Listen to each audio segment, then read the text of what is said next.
가정생활에 대하여 사도 바울이 권면을 하고 있습니다. 하나님이 사람에게 주신 가장 귀한 축복은 가정입니다.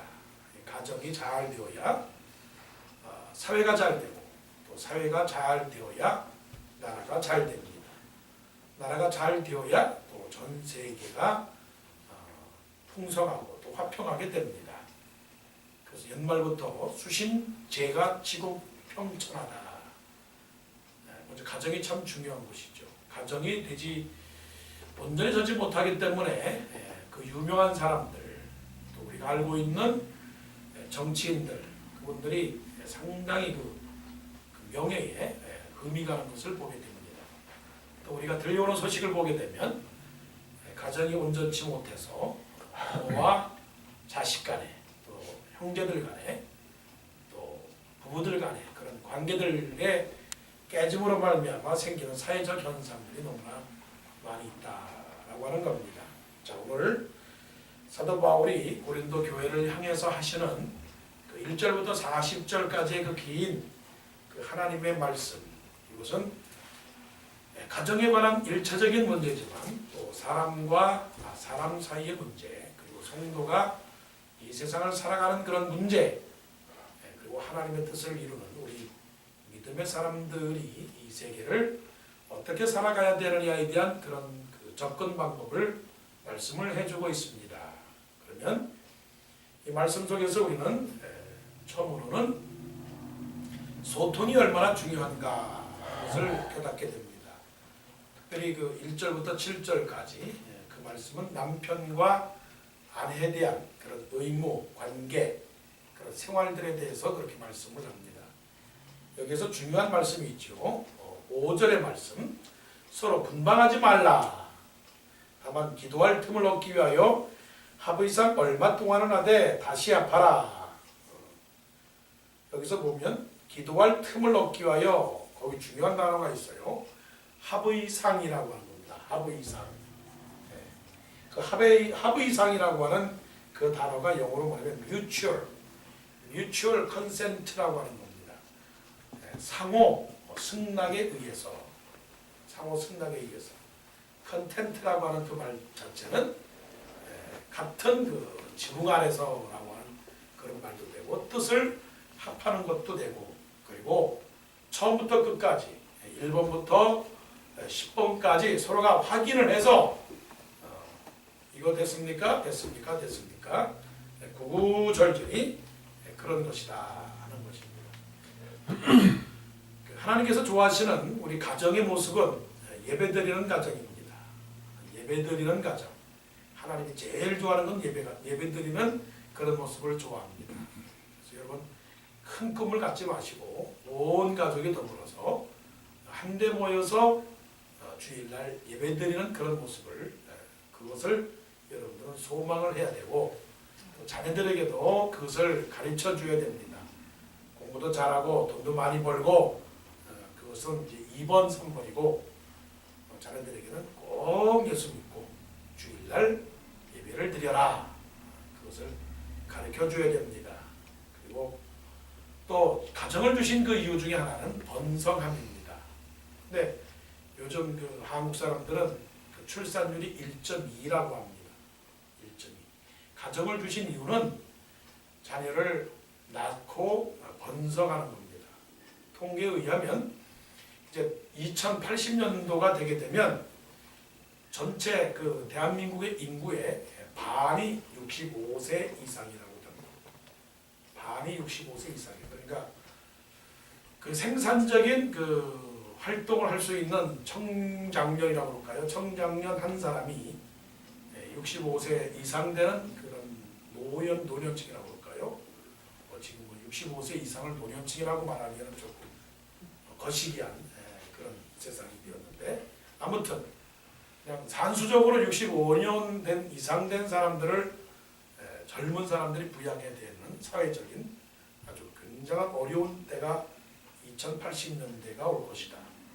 계속 이렇게 저출산율로 나가게 되면 그렇다는 겁니다. 하나님에게 공헌을 하고 또 나라의 발전을 위해서 애국자가 된다라고 하는 것은 무조건 애를 낳는 겁니다. 교회를 위해서도 애를 낳는 겁니다. 할 수 있다면. 그러니까 뭐 할 수 있다면 하나님께 뭐 헌신하는 것은 애를 낳아서 하나님께 드리는 겁니다. 다른 거 필요 없어요. 하나님께 드립니다. 그래서 자꾸만 애를 낳는 것이 교회를 위하는 것이고 사회를 위하는 것이다.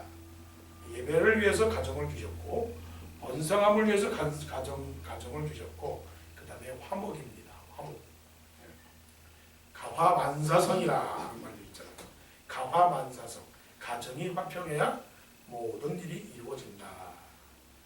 이것은 뭐 우리 교회도 마찬가지입니다. 자, 교회가 왜 있습니까? 교회는 예배를 드리기 위해서, 교회는 부흥하기 위해서, 번성하기 위해서, 그다음에 교회는 화평하기 위해서, 하나님과 화평하고 세상 사람들하고 화평하기 위해서 교회가 존재한다라고 하는 겁니다.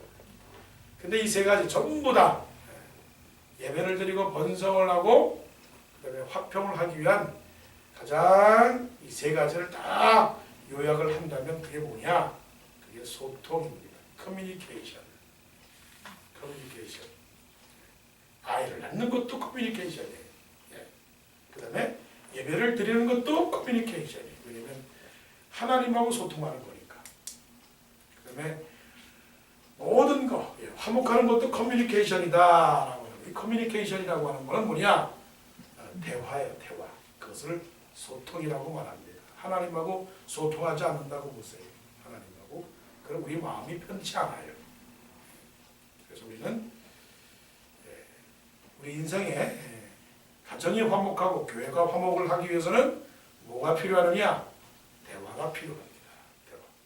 자, 한번 따라해 보십시다. 대화하십시다. 시작. 대화하십시다. 대화하십시다. 자, 너 서로 분방하지 말라. 다만 기도할 틈을 얻기 위하여 하브이상 얼마 동안은 안 돼. 이 하브이상이라고 하는 그 말이 참으로 중요하다. 하브이상. 그러니까 서로가 서로를 이해해야 합니다. 이것이 이제 첫 번째 우리가 깨닫는 겁니다. 결혼 30주년 되는 이 부부가 그래도 뭐 바깥에 나가서 이제 외식을 하려고 부르는데 그 주문한 음식이 통닭이었단 말이에요. 이제 할아버지 남편이 할머니 부인에게 생각한다고 닭 통닭의 날개 쪽지를 뜩 띄어가지고 날개를 줘서 할머니에게 줬습니다. 자, 이거 좋아하지?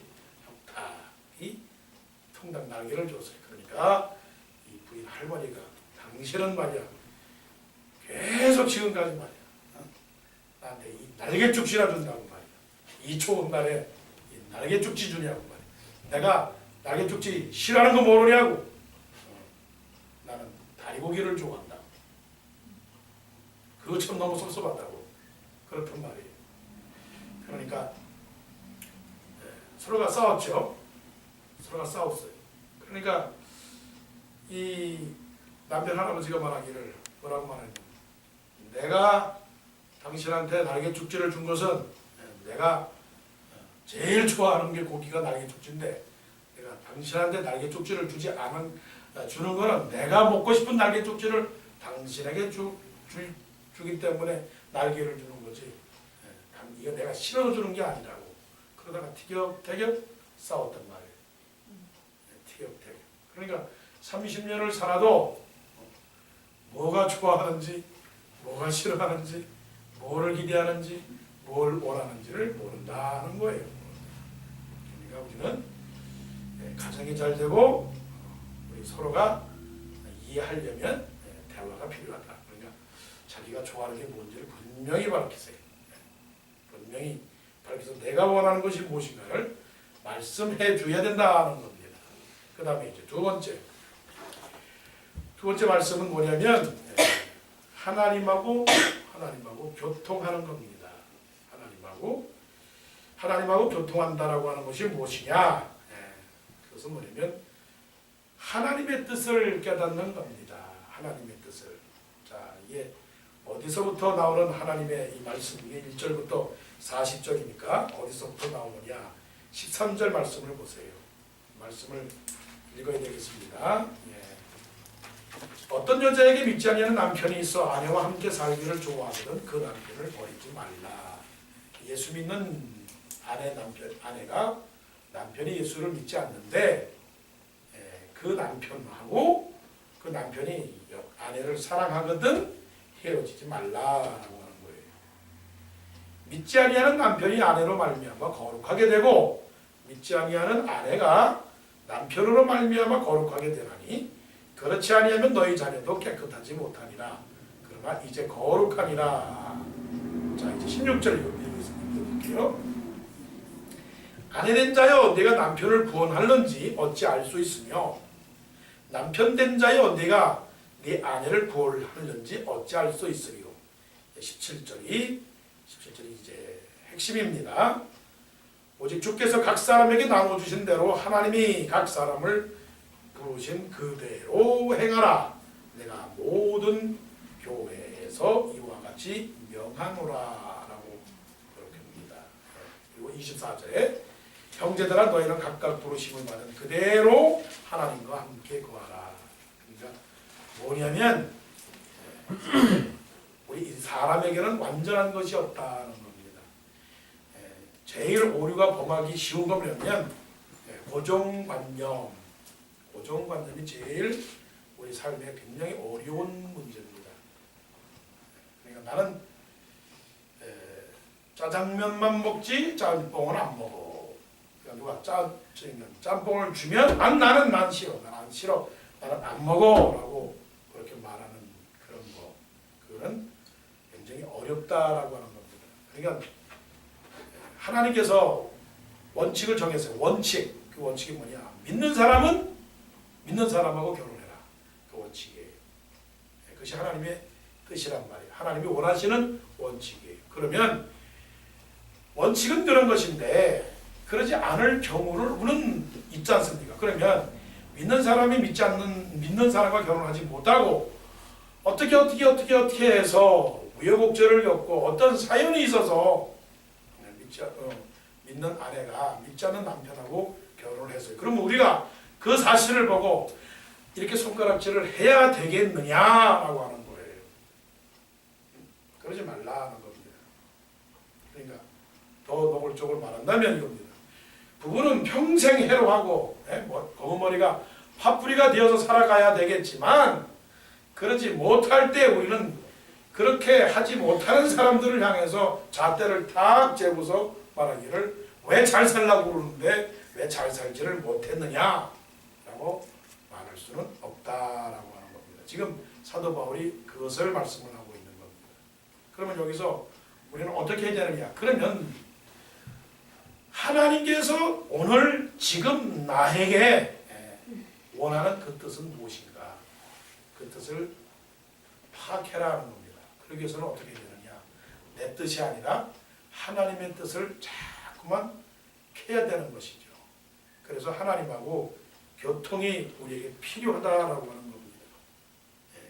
이것입니다. 그러니까 성경이 지금 처음부터 쭉 다 이렇게 읽어보면 사도 바울이 뭐라고 말씀을 하시는? 아예 혼자 지내는 게 좋다. 그럼 우리는 다 혼자 지낼까요? 아니, 그게 아니고 할 수 있다면 같이 지내라. 근데 같이 지내는데 같이 지내고 남편과 아내가 가정생활하면서 자기 먹고 마시는 자기 가정을 염려하면서 그럴 바에는 아예 따로 살아라. 혼자 살아라. 나와 같이 혼자 살아라. 그러나 이것도 좋고 저것도 좋으니라 그렇게 말씀을 했거든요. 그러니까 우리는 믿는 사람하고 결혼을 해야 됩니다. 그런 방향이고 목표입니다. 그러나 그러지 못할 때 어떻게 해야 되느냐? 그러지 못할 때는 하나님의 뜻을 깨달아야 됩니다. 그게 뭡니까? 선교입니다. 선교. 그래서 우리는 스스로를 가정의 선교사라고 생각을 해야 됩니다. 가정의 전도자다. 가정의 전도자. 물론 예수님을 믿어도 온 가족이 예수님을 믿어도 우리는 가정의 영적 권위자가 되어야 된다는 겁니다. 이제 대부분 여자는 믿고 남자는 믿지 않잖아요.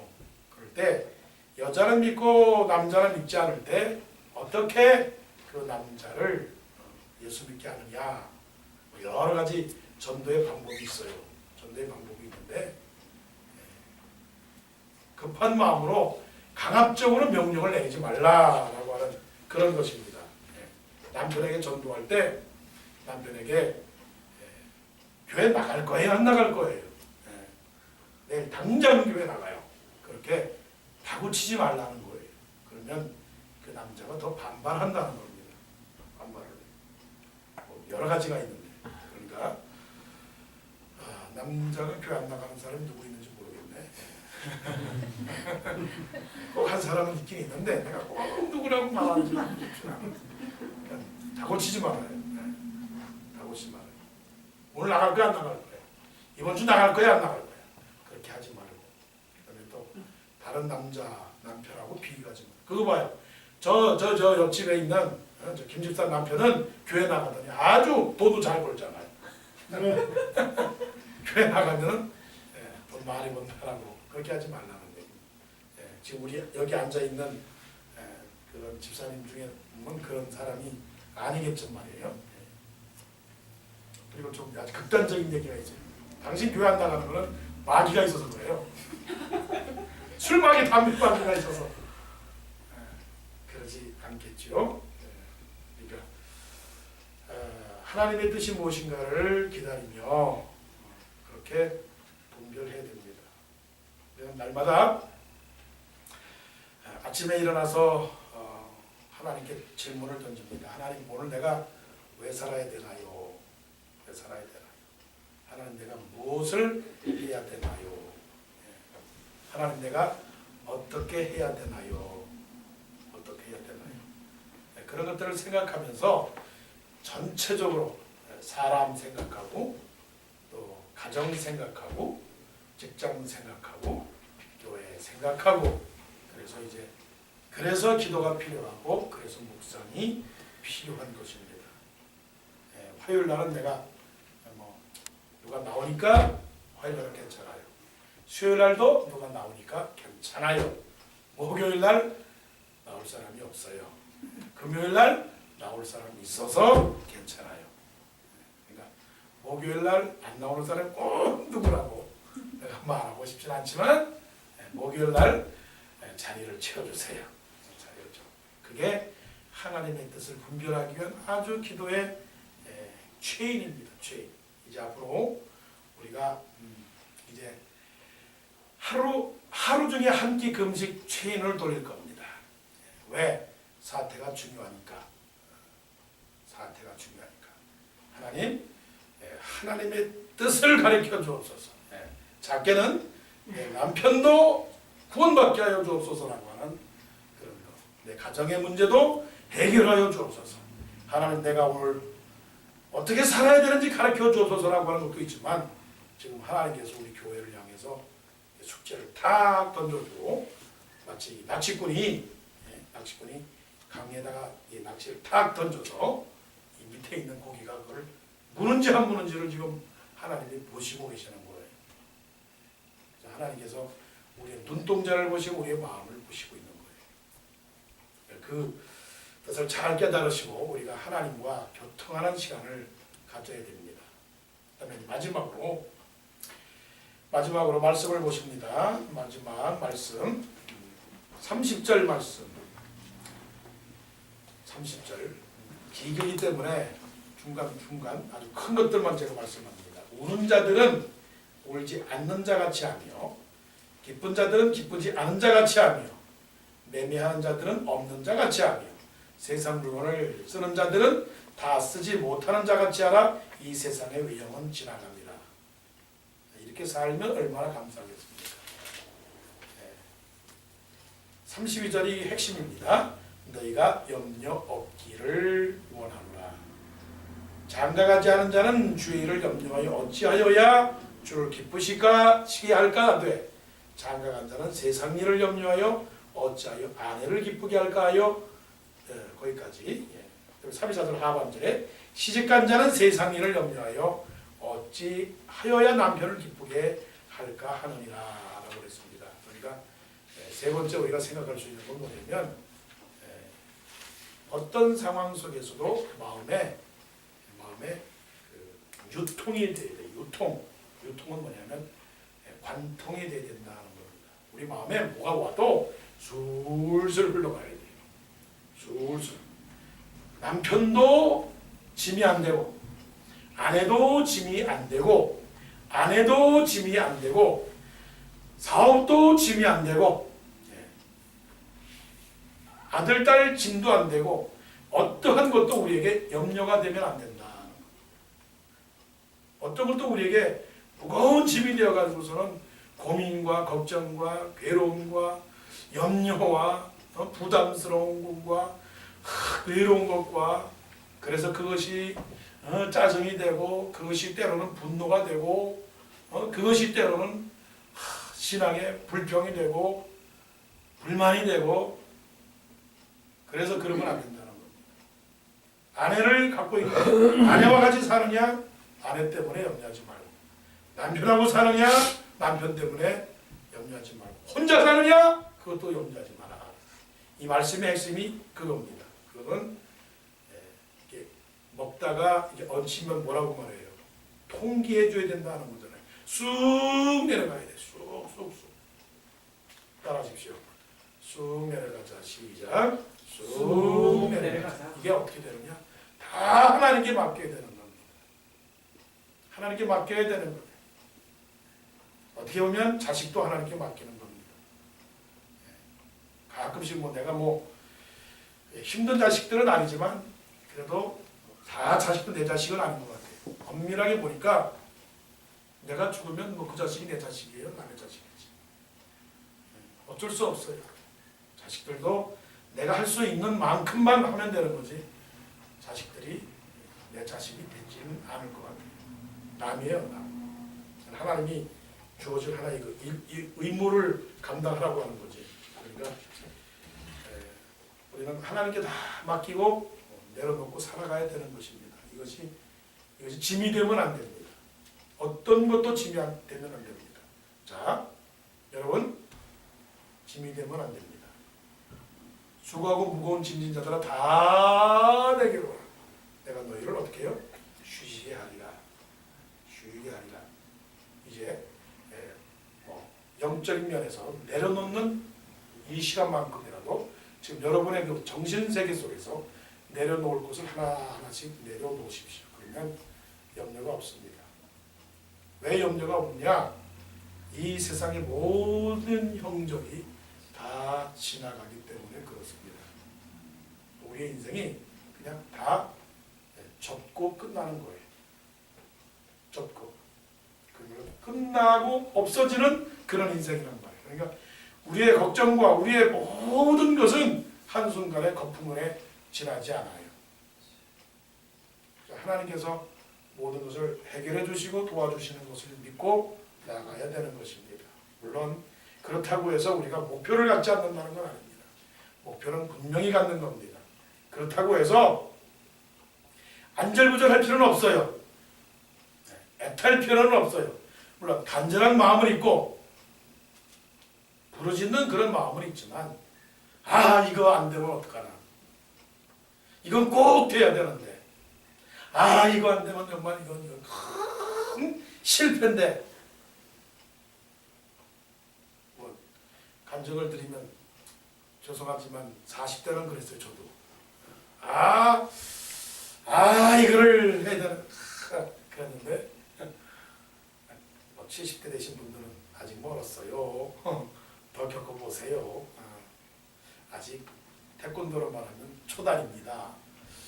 부단까지 가보세요. 더 느낄 겁니다. 그러시겠지만 저보고 어떻게 사십니까? 물어보면 이래도 좋고 저래도 좋습니다. 이래도 좋고 저래도 좋습니다.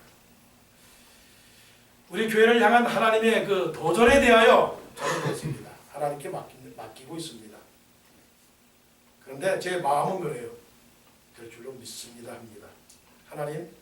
하나님이 이렇게 작업을 건 때가 없었어요. 저는 5년 전에 하나님께서 이런 작업을 걸었을 때 그때 경험을 했거든요. 하나님께서 이렇게 시시하게 이런 일들은 하지 않았구나 하는 것을 알았거든요. 친구를 통해서 저를 건드리셨어요.